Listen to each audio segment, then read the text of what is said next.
really fun and informative event. You get to meet your lecturers and other people on your course, and you get a real insight into student life at Swansea.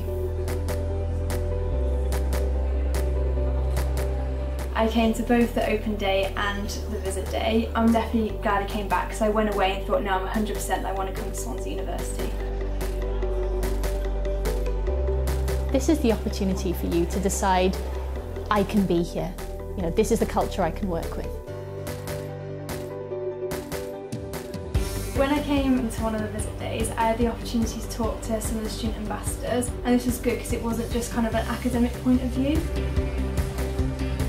I really enjoyed speaking to the lecturers to get a greater understanding of the module, content and programme. You even get a sample lecture to get a greater understanding of what to expect when coming to Swansea Uni.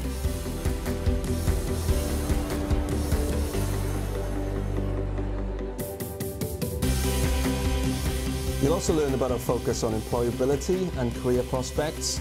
We realise it's not just about academia and getting the best results. You know, we want to develop you as a person so you can really succeed in your chosen career. If you're still undecided, then come and see us and come and see what Swansea can do for you.